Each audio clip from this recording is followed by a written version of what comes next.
Welcome into another episode of Home Field Advantage. I hope you're all having a great week or weekend, wherever and however you may be listening or watching this program across our great country and our great land. My name is Will Highland. It's June 17th, 2023. You wouldn't know it if you looked outside. The weather in the Northeast has been crappy for about 2 weeks now. I won't even go there because it's just been so stupid. Anyone who lives, I should say anyone, not anybody and anyone at the same time. Anyone who lives up here, those of you, my listeners from this part of the world, I'm telling you, man, maybe it's the rest of the country too, but we've just got day after day is overcast and rainy for like 2 weeks, and it's supposed to be the beginning of summer. I've got the US Open golf tournament going on in Los Angeles, and it looks like a different planet. I can't tell you the last time we had a sunny day that was unimpeded at any point. So despite that bad news and literally the cloudy weather, we're going to talk some sports today. Going to be a little bit of a short show. Hope everyone gets a chance to celebrate Father's Day and Juneteenth this weekend. Maybe get some time off from work, relax, celebrate our dads and all that good stuff. But before we get there, I'm going to touch on two pieces of Patriots news. And I really don't know which one to start with, so I'm just going to pick the Hopkins situation. If you watch my live vid on Instagram from, I think, Thursday night, maybe it was Wednesday night, I'd suggest you go do that if you haven't. But if you have, then you know that I am, got the washing machine going in the background, those of you wondering what that big noise was. But for those of you who didn't, encourage you to, it's on Instagram at HomeFieldPod. I laid out 3 reasons why I think the DeAndre Hopkins signing is a good one for the Patriots. Now, as I also mentioned that night, I don't buy the hype. Anytime there's a big free agent signing, I usually don't get all hyped up until pen's on paper and the dude is in the locker room with the team. You can look at Carlos Correa and Aaron Judge last fall. It's a great example in Major League Baseball where Carlos Correa, I believe, was a Twin, a Giant, and maybe a Met back before he finally ended up being a Twin. Because of failed physicals and contract negotiations, all these things, I don't buy the hype on free agents until the dude is literally on the practice field. I just don't. But that being said, I do think Hopkins coming to New England would be huge for 3 reasons. The first reason is, no disrespect to Arizona or Houston, but New England's actually a football market. People actually care about the NFL team in New England. Now, the Patriots have no doubt taken a hit with credibility over the last few years because of their poor record. But at the same time, this is still, all you got to do is look up at those banners and realize that this is a franchise with the same head coach, same owner that won those championships, that wants to win, that desperately wants to reach that mountaintop again. This is not a clown car operation like Houston or Arizona. Number 2, the Patriots and their receivers who come here, big name receivers, they usually fail for one of 2 reasons. They usually can't figure out the playbook. Think a guy like Reggie Wayne, Demaryius Thomas, or Chad Ochocinco. Or they, Eric Decker as well was one of those guys. Or the big name receivers come here and they fail because they just can't handle the scrutiny and they're too much of a diva to begin with. I don't think DeAndre Hopkins, despite all the things that's happened, he doesn't really seem like a diva wide receiver to me. Now, I hope I don't eat these words if he ends up on the Patriots and becomes a headache. But what I mean by diva wide receivers, look, Randy Moss was a diva wide receiver. And as amazing as he was in 2007, don't forget how that ended for the Patriots in 2010. He was traded in the middle of the season. But Josh Gordon, Antonio Brown, I mean, for every Randy Moss, there's a Josh Gordon or an Antonio Brown or an Eric Decker or a Chad Ochocinco. But the reason why I think DeAndre Hopkins is different is because he's going to come here and Bill O'Brien isn't going to run anything that Hopkins didn't already see in Houston. Back then, in his Houston years, even before Watson, they had guys like Brian Hoyer or Matt Schaub, Brock Osweiler. They had quarterbacks who weren't just all-world talent like Deshaun Watson. And I'm a Mac Jones guy, but he's not Deshaun Watson. So I'm pretty sure Bill O'Brien's system is going to be something that's at least somewhat familiar to DeAndre Hopkins.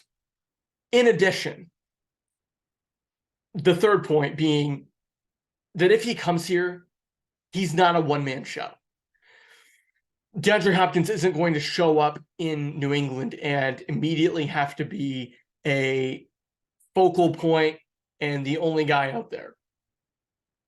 He's got a supporting cast around him, 2 tight ends, Gesicki and Hunter Henry.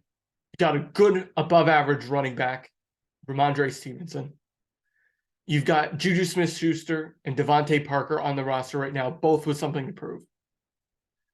Kendrick Bourne, we know the talent that he has. He would be great as a number 3.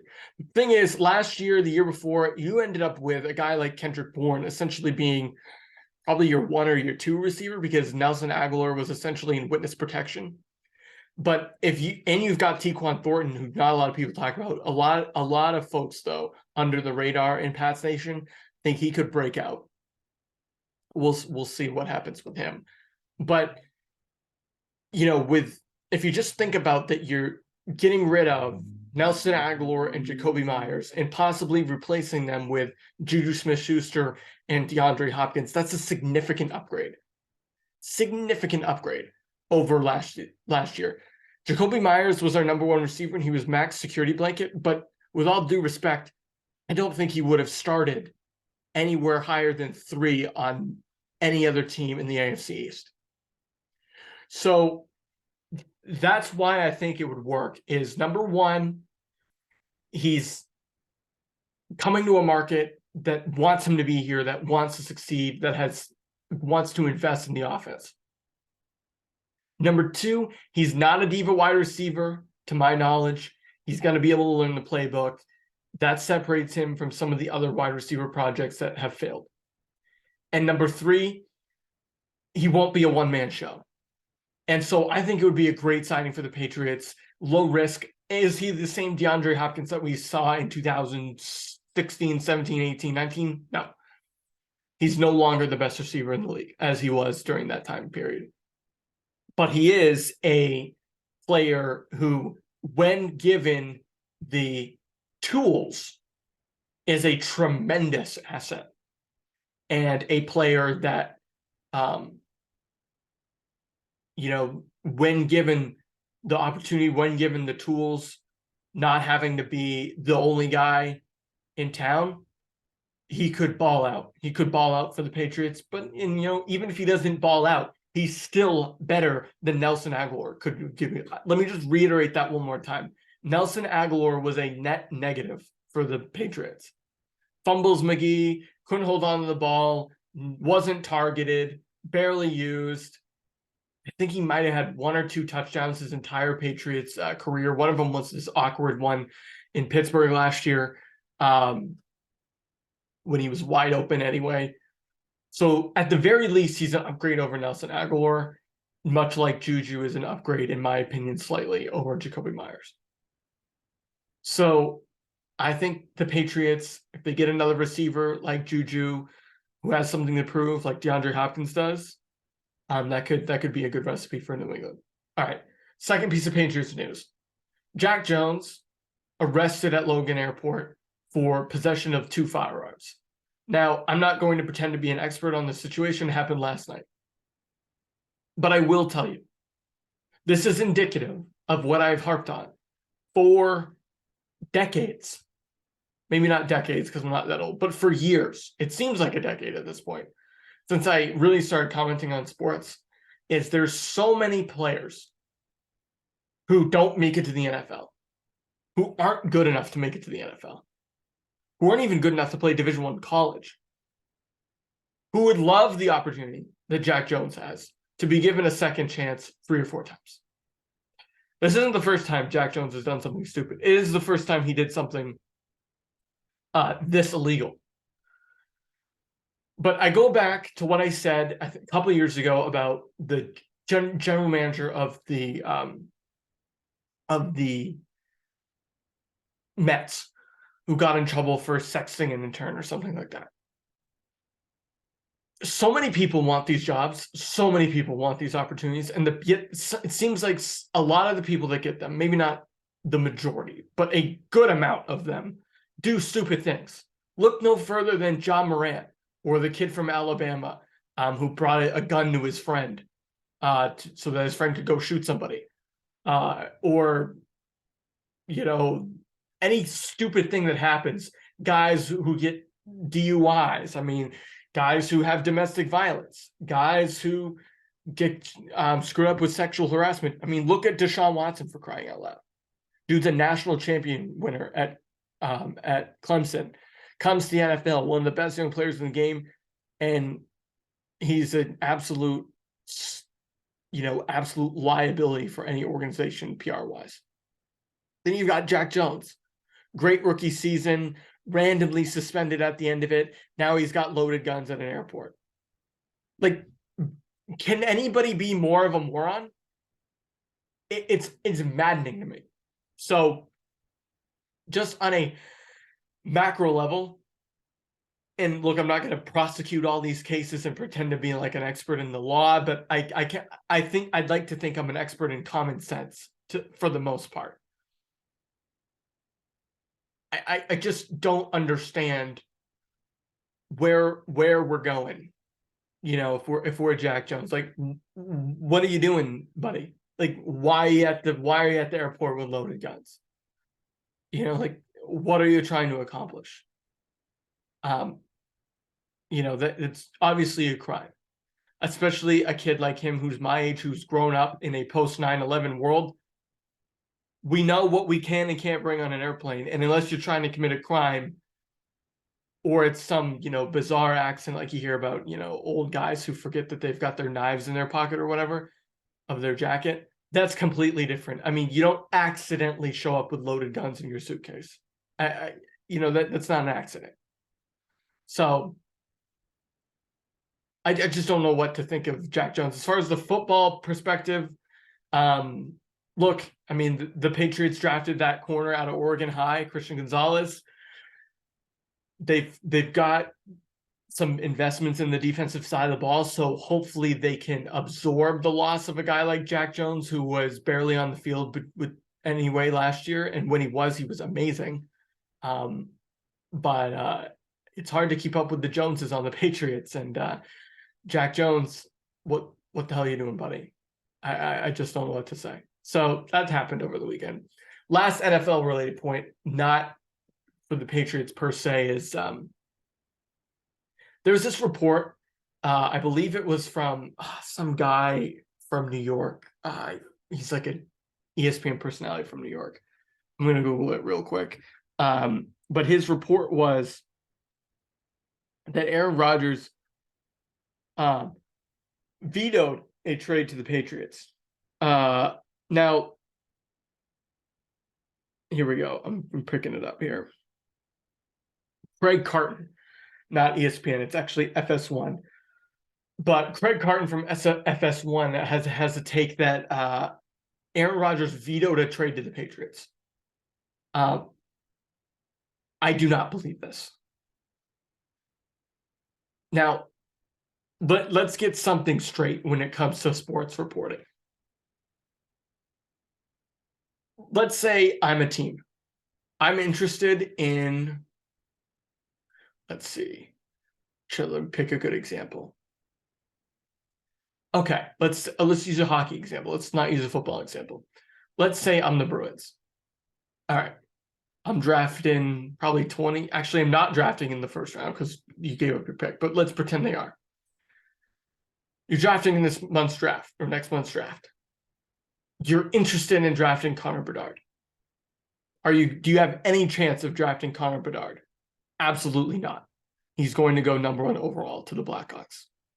But I, being a sports reporter, could theoretically write an article saying, Bruins interested in Connor Bedard. Well, no shit, they're interested in Connor Bedard. I'll take it one step further. There was a report earlier with the Patriots this season that they were considering shopping Mac Jones once their season was over. You know what considering shopping Mac Jones means? That means one guy in a team meeting said to another guy, well, what do you think about trading Mac and getting Lamar Jackson or whoever? That's what that means. That's what it means. That's what it could mean for the Patriots to be, quote unquote, considering trading Mac Jones. Language is a fickle thing. I'm interested in becoming a millionaire. Does that mean that's going to happen? I hope so. Maybe someday. But that doesn't mean it's happening right now. I was a Golden Spikes Award. By the way, that's called that's like the Heisman Trophy of college baseball. I was a Golden Spikes Award candidate when I played 2 weeks of Division III college baseball. Technically. Technically anyone who suits up in Division I college football at any point in the season is a Heisman Trophy candidate. You're not a finalist, but you can use the word candidate. And technically they are. I could be a candidate for anything I want if I declare myself to be. So I think you guys see where I'm going with this. So with Aaron Rodgers vetoing a trade to the Patriots, want to know what that means? That means his agent said, yep, New England called me, and that's another team on our radar. And Aaron Rodgers says, nah, I'm kind of already... He had his mind on this Jets thing. That's another point, which I'll get to in a second. He knew he wanted to play for the Jets anyway. Aaron Rodgers says, no, I'm good. I got my Jets thing going on. Technically, Aaron Rodgers vetoed a trade to the Patriots. I highly doubt, because this is the way it reads as I read this. This is how it's been reported and talked about. It's been reported and talked about as if there was a trade in place with the Patriots and the Packers to land Rodgers. And Rodgers said no to the trade that was in place that was already agreed upon by the sides. It just needed to get approved by Rodgers. That's what a veto is, right? If you think about Congress and laws, Democrats and Republicans come up with a bill, they negotiate, and then it has to go to the president for a signature. The president can veto. All right. Technically, if you want to take that, if you want to take veto, it would be like the president vetoing something that hasn't even reached his desk. Of course, he claims he's going to veto it. That doesn't mean he actually has. But the way it's been reported as if, all we needed was Aaron Rodgers to say yes, and he was going to be a Patriot. That's not true. I don't believe that. And here's why. Beyond what I've already said, Aaron Rodgers knew he wanted to be a New York Jet. He knew he wanted to be a New York Jet. So perhaps he was using this fake story as a way to get the Jets to negotiate better with the Packers. That's sort of a far-fetched possibility, but it's still a possibility, right? While we're dealing in hypotheticals, we might as well deal in hypotheticals. The other reason is Aaron Rodgers has a lot to benefit from publicly by having his camp leak that he vetoed a trade to New England, because he knows how much Bill Belichick likes him and that it would seem plausible that New England would want to trade for Aaron Rodgers. Here's the other thing. I'm pretty sure anybody with a need at quarterback, anybody besides Kansas City, Philadelphia, Cincinnati, you name it, a few other teams, would have traded for Aaron Rodgers if they could have, right? So that's another stupid thing. It's like, yeah, I'm interested. Of course, you're interested in Aaron Rodgers. I'm interested in 1995 Michael Jordan playing for the Celtics. Is that going to happen? No. So I digress. He has a lot to gain by leaking that he vetoed a trade to the Patriots in some falsified story, because it'll get the Jets all riled up. He's coming to the Jets. He's getting ready. They're probably the Patriots still the biggest rival that they have, even though, you know, we own them as of now. Still a huge rival to the Patriots. He knows how much Bill Belichick likes him. He knows that he's going to be in a competitive division.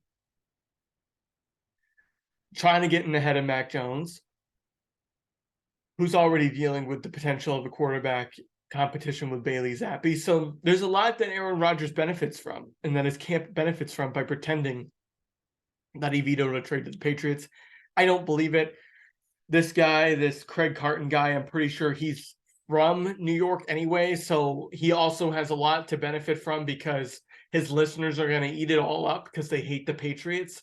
So there's no meat on the bone here, guys, is what I'm getting at.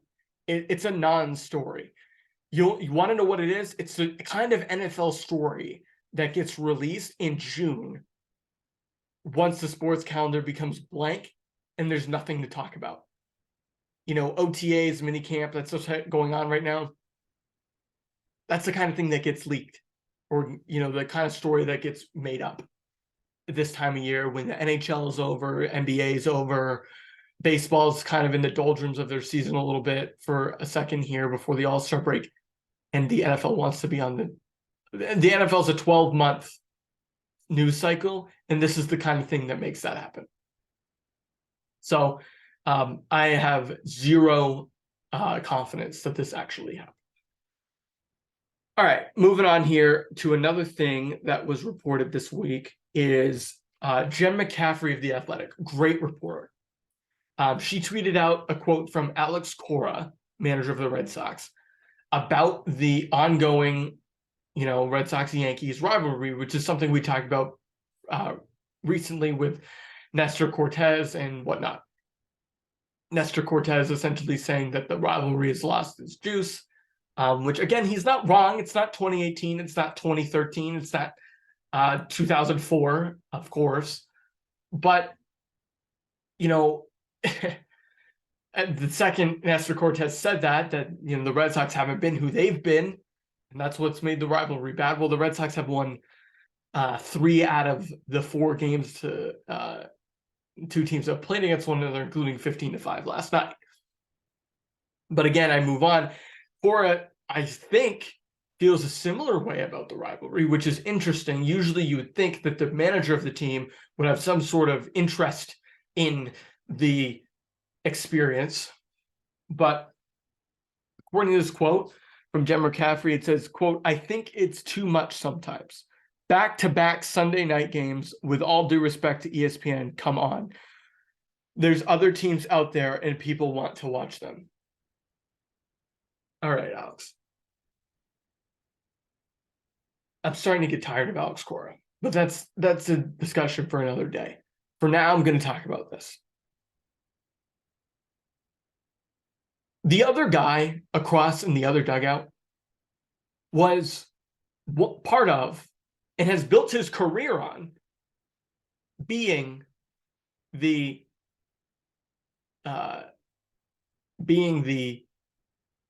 focal point of one of the most historic moments in the history of the rivalry. Aaron Boone hitting a walk-off home run, Game 7 of 2003 LCS off of Tim Wakefield at Yankee Stadium to send the Yankees to the World Series, by the way, a World Series that they lost.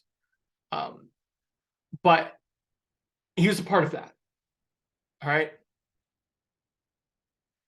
You, Alex Cora, a part of the 2007 Red Sox, who had a lot of big series that season against the Yankees, including one in April of that year that really propelled the Red Sox to be as dominant as they were.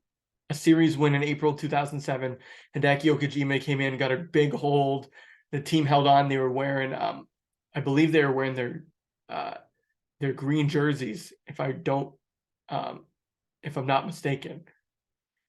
And Hideki Okajima gets that save and or gets that hold, and Alex Cora was a part of that team. All right, so both managers right now were part of that rivalry. Cora also worked for ESPN. So it's been like this. If you haven't figured it out, Alex, and maybe this is his point, but this is just the way it is. Every single time the Red Sox and Yankees play each other on a weekend, the Sunday night game is on ESPN. And since I think about 2014 or 15, these games have been at 7 p.m. So it's no different. It's no different than a normal 7 p.m. night.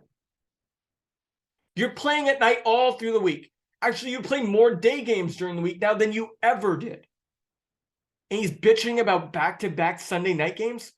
Do you bitch about back-to-back Wednesday night games? Because it's not like they're any later than they normally, but ESPN moved them back to 7 Eastern a few years ago. Number one. I guess that was number two. Number one was that he and Boone have history in the rivalry. Number three, Alex. You should know, working for ESPN, as you did, which I pointed out, that this is a product that people still care about. Right? Baseball is not going to put, ESPN is not going to put a baseball game on Sunday night that's not a rivalry or an interesting player matchup of some kind.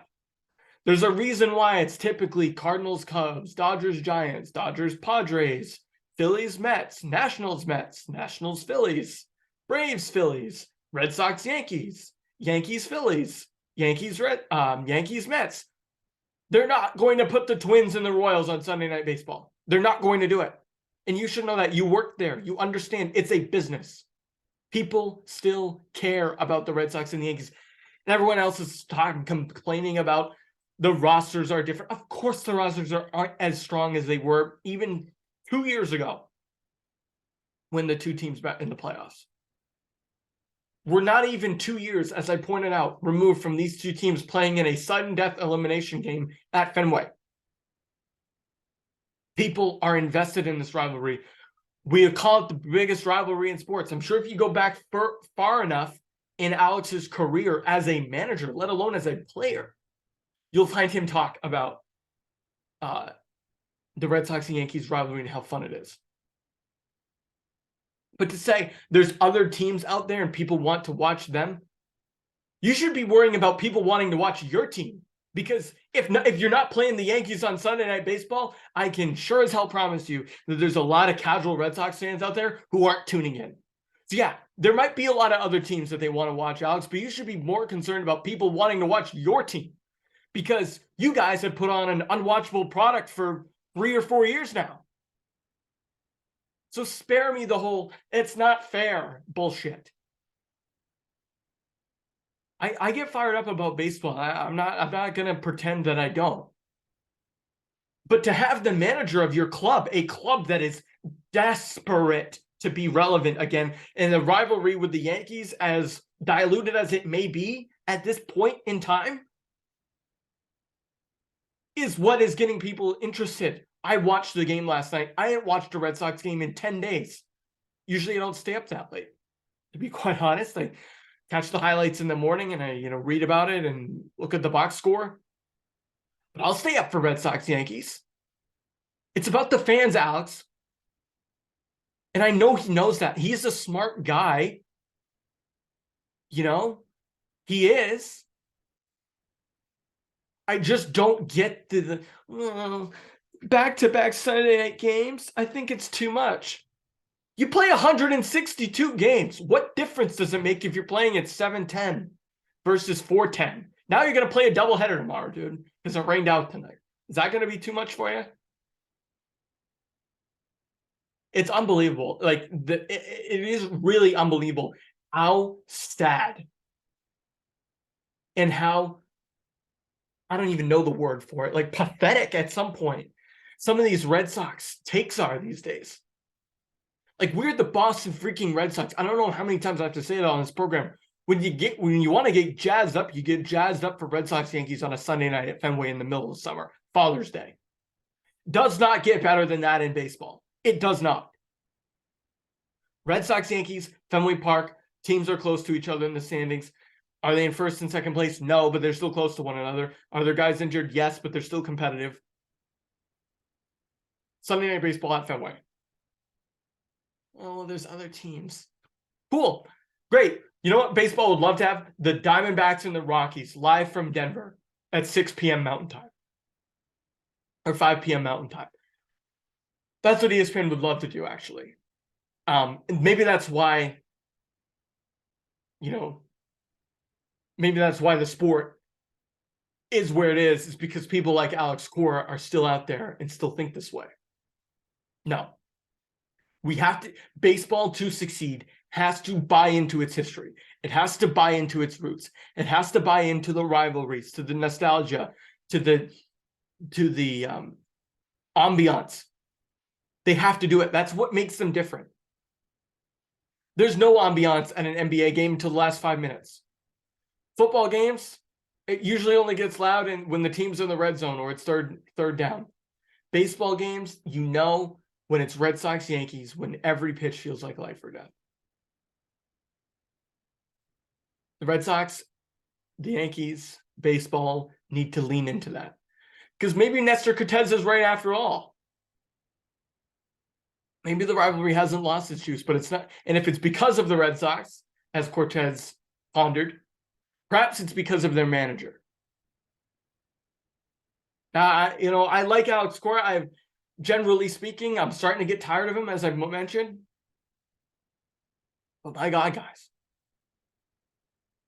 if you can't get jazzed up and want your team to play on Sunday Night Baseball in mid-June against the Yankees, when you're struggling to stay above 500, then what about the playoffs? How can I trust you to get jazzed up for the playoffs?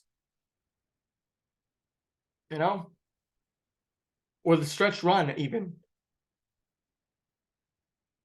Truth is, you can't. So somebody put in the comments, I don't know if this is true, so I'm not going to preach on it like it's gospel, but somebody did write a quote from Terry Francona in March of 2008.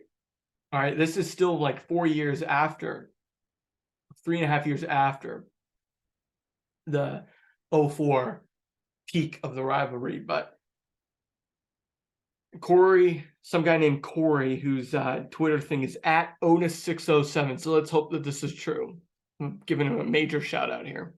He wrote a quote from Terry Francona. It says, you can downplay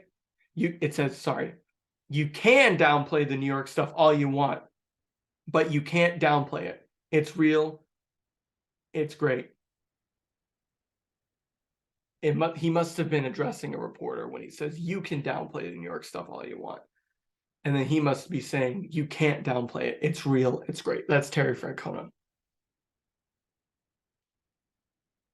So, just goes to show how far the Red Sox have gone from 15 years ago when they were clearly, I mentioned Boston being a football town earlier when I talked about DeAndre Hopkins coming to the Patriots.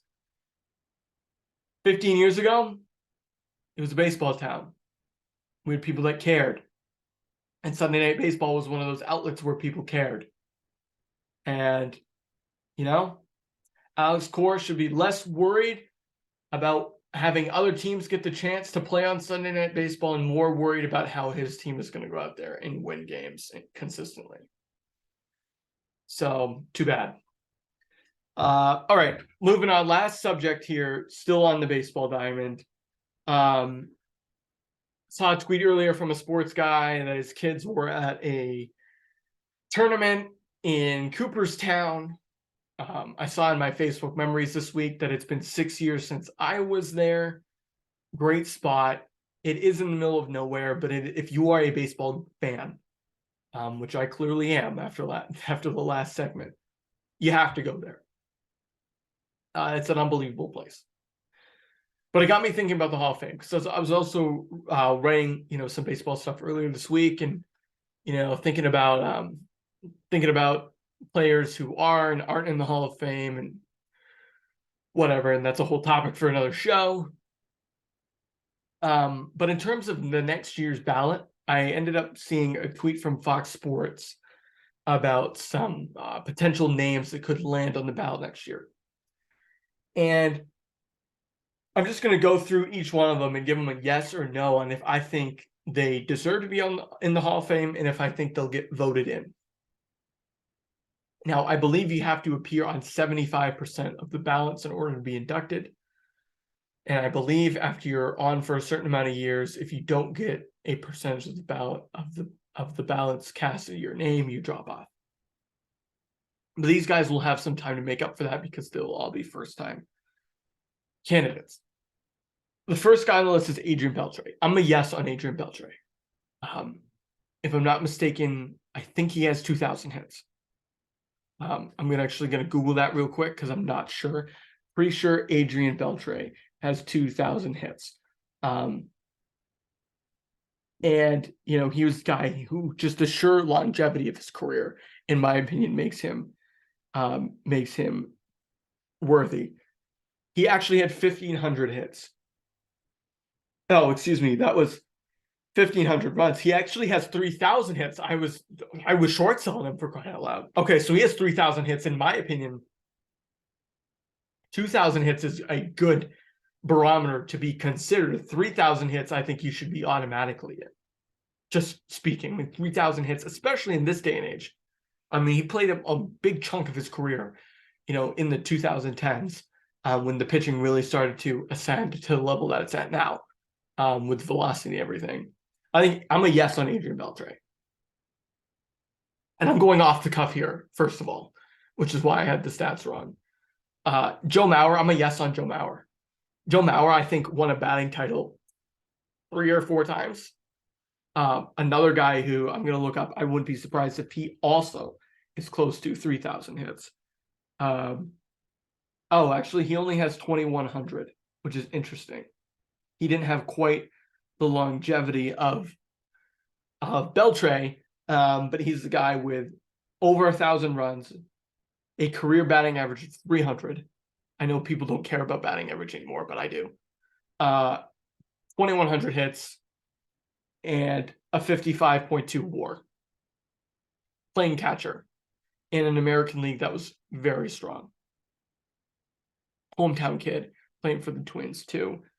Career OPS of 827, 900 career RBI. I'm a yes on Joe Mauer. So far, I'm a yes on Beltre and Mauer. Chase Utley, I'm a no. I'm a no on Chase Utley on the first time. Maybe down the line he gets in. There are a lot of second basemen, and the next guy's a second baseman too. But I think it's Cano. Oh, excuse me. I'm sorry. I was mixing up Cano and Jose Reyes. So, Jose Reyes, I don't think Cano's going to be eligible for another couple of years. But Jose Reyes, I'm a no on Jose Reyes. I'm just going to leave it there. Chase Utley, I'm a no. You compare him to Dustin Pedroia and Robinson Cano, I'd take both of those guys over Chase Utley. I think Utley sort of fell off a cliff a little bit later on in his career when he went to the Dodgers. I think he had some injuries. I think he was one of the reasons why there's a new rule about sliding and whatnot. So I'm a no on Chase Utley. I'm also a no on Jose Bautista. I think Jose Bautista was a little bit of a late bloomer. I don't know if Bautista has 400 home runs, but it's sort of that. I think 400 home runs is borderline. 500 home runs is a yes. To me, 400 is a little borderline, and he only had 344. He was a little bit too much of a late bloomer. His early Pirates days weren't as prolific. So I'm a no on Jose Bautista. I'm a no on Jose Reyes. I'm a yes on Bartolo Colon because I'm looking at longevity here. The dude pitched forever. And I believe he pitched for practically, let's see, he pitched for 1, 2, 3, 4, 5, 6, 7, 8, 9, 10, 11, 12 franchises. He pitched for 12 franchises.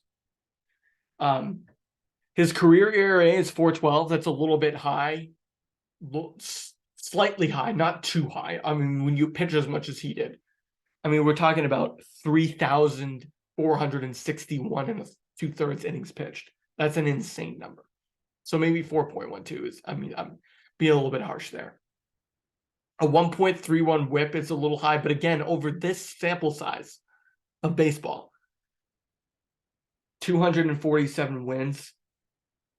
That's a lot of wins.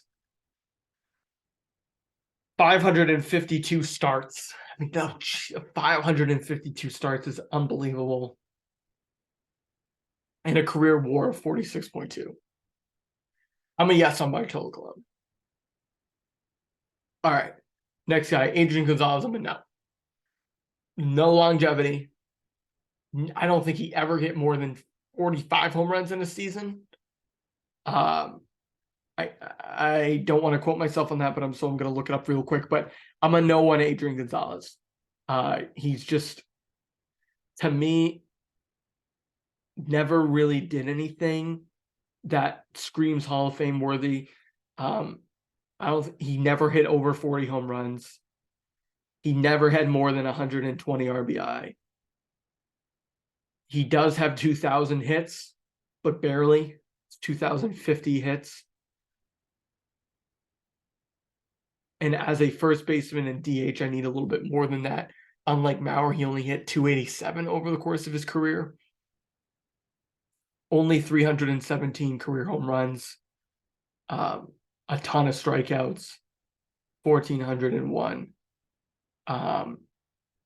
So I'm a no on Adrian Gonzalez. He led the league in ground into double plays 2 years as well. Not that disqualifies anybody. I'm just saying that, I think there were better players of his time at his position who I would take in the Hall of Fame over Adrian Gonzalez. Edwin Encarnacion, for example. If you lined up the two with each other, I would take Eddie. Other first basemen in that time period, Prince Fielder, Paul Goldschmidt toward the end of it. There's a lot of other guys, active and inactive, who I would take over Adrian Gonzalez. Matt Holliday is a good one. That he's the next guy on the list. I have to look up Matt Holliday here. My gut says a yes on Matt Holliday. 299 career average. That's really good. 2,000 hits. Barely, just like Agon, except he's got a 317 home run. So he's 316. So he's 1 home run less than Agon. Higher batting average. Great OPS, an 889 OPS. 44.5 WAR. And he played for some good Cardinals teams. 4-time Silver Slugger, 7-time All-Star, 2011 World Series champ, a batting title, an NLCS MVP. Whereas Gonzalez is only a 5-time All-Star, a 4-time Gold Glover, and a 2-time Silver Slugger, a 7-time All-Star, and a LCS MVP is huge, World Series champ. I'm taking Matt Holliday. So I'm a yes on Matt Holliday. I'm also a yes on Victor Martinez. Again, I'm not saying all these guys are going to be first-timers, but just on my gut, I'm a yes on VMart. Great longevity for VMart, 16 years, 295 career average, great. 246 career home runs, that's more than Gonzalez. Slightly lower WAR, only 32. But he was also a DH for the latter part of his career and a catcher and a first baseman. So unlike a guy such as Mauer, who was a catcher and a first baseman, but predominantly a catcher, him being a DH. I guess Mauer DH a little bit, but he also caught a lot. And so that definitely will help his WAR. OPS of 815. The only thing with VMart is he doesn't have a ton of home runs, but he has a lot of RBIs, 1,100 RBI. So I'm a yes on VMart, but I guess when you really look at it, his career and a guy like Agon and a guy like Mauer, they're all very similar. I just think Mauer, if you ask me to pick a catcher from the 2000s, it's Joe Mauer and Yadier Molina. Like those are the two that come to mind. So, whereas VMart, Agon, I want to say yes on VMart. That's my gut. But after looking at his WAR, and I'm not a huge WAR guy, but I know the Hall of Fame people are. And his home run numbers are a little low for me. So I think maybe actually I'm a no on VMart. All right, two more. Brandon Phillips is a no, not long enough of a career. Really only had 3 or 4 seasons where he was a constant threat to be an all-star candidate or a Silver Slugger candidate. I think he had 1 Silver Slugger, only 4 Gold Gloves. I say only 4. He was more of a defensive player. Only a 3-time All-Star. And those years all sort of came in the middle part of his career. The first, 5 or 6 years of his career were a little underwhelming. He did get some MVP votes, I believe, I want to say 2013. He was an all-star in 10, 11, and 13. Those were probably the best years of his career. But I'm a no on Brandon Phillips. And unfortunately, I'm a no on Captain Captain America David Wright. Chase Captain Wright David America. Too late. It's too late for me. It just got injured too much. Kind of like Utley. Just got hurt. He just got hurt too much. And those are unfortunately the kind of things you have to think about when you're thinking about Hall of Fame. To me, it's longevity, winning, and statistics. If you have 2 out of those 3, you should be in the Hall of Fame. If you have all 3, I think you should be a slam dunk. And it's statistics relative to peers at your position, in my opinion. And it's longevity compared to your peers, not at that position, but who just played at the same time as you. Like a guy like Zach Greinke right now, or Max Scherzer, we're going to be in the Hall of Fame anyway because of their good stats. And even though I think they only have a combined 1 World Series between the two of them, if I remember correctly, they have the longevity. So both of them are going to be in the Hall of Fame. And obviously Clayton Kershaw and there's a lot of pitchers to talk about in the future who are or aren't going to make the Hall of Fame. But for this, I wanted to focus on the position players. Plus, I threw in Bartolo Colon. But those are the notable names that we might be talking about next year. This year, I'm pretty sure the Hall of Fame class is Scott Rowland. And let's see. I can't remember the others.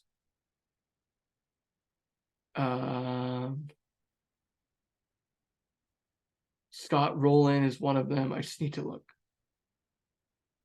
It should just tell me. I shouldn't have to go find it. Somebody's probably just yelling at me right now. I think it's just Scott Rowland because Todd Helton got 72%, Billy Wagner got 68%, Andrew Jones got 58%, and you need to have 75%. Gary Sheffield only got 55%, and then there's a big drop off to Beltran, Kent, Rodriguez, Ramirez. Of the guys on this list, I'm looking at this list right now. Helton, that will be close. I think he'll end up getting in. Wagner, I think, will end up getting in. I don't know how many years Wagner has left. I don't know about Beltran because of the whole link to the Astros thing. Manny, steroids, A-Rod, steroids. There's going to be some wondering about that. Omar Vizquel had great longevity, but only got 19.5%. So there's some interesting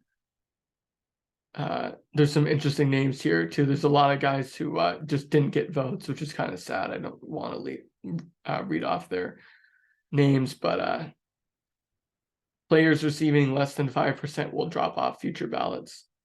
So I guess I'll read their names. So these guys aren't going to be talked about. Bronson Arroyo, R.A. Dickey, John Lackey, Mike Napoli, Houston Street, Matt Cain, Jacoby Ellsbury, Andre Ethier, J.J. Hardy, Johnny Peralta, Jared Weaver, and Jason Worth. None of those guys were Hall of Famers anyway, and they barely got votes. So I think it's 5% you drop off immediately, but I think you can only be on the ballot for so long. I don't know. Like, for example, Jeff Kent's final year on the ballot. I don't know when Jeff Kent retired. So anyway, I'm sort of getting on a tangent here, but just to recap, I'm a yes on Beltre. I'm a yes on Maurer. I'm a no on Utley. I'm a no on Joey Bats. I'm a yes on Cologne. I'm a no on Adrian Gonzalez. I'm a yes on Matt Holliday. I'm a no reluctantly on Victor Martinez. I'm a no on Jose Reyes. I'm a no on David Wright. And I'm a no on Brandon Phillips. So of this list of headliners, so to speak, I think I got 1, 2, 3, 4. I got 4 Hall of Famers out of this list of 11. But I don't have a vote. I'm not on the BBWA or whatever it's called, or BBWAA, whatever. I don't understand all these acronyms. Someday it would be cool to be on the vote of one of these things, whether it's like the Heisman or the Hall of Fame or anything. It would be cool. But for now, I'm just here sharing my knowledge with you guys, and I appreciate you all tuning in. That's going to do it for this episode of Home Field Advantage. Please check us out on Instagram at HomefieldPod. You can also subscribe to the podcast wherever you listen to podcasts: Apple, Google, Spotify, Stitcher. You can also subscribe here on YouTube if you're watching down below. You can even click the little bell. That will give you a notification every time we release a new video if you like watching them rather than listening to them. You do get the benefit of seeing my cool memorabilia collection behind me, but that's really the only benefit. Usually my outfits aren't cool and I don't have any cool props most of the time, but just a few of the benefits that you can get if you subscribe and check us out here. But until next time, I hope you all have a great rest of your weekend. Happy Father's Day, happy Juneteenth, and we'll be back next week with another full pod. But stay safe, stay happy, stay healthy, everyone. You've been listening to a new episode, Home Field Advantage.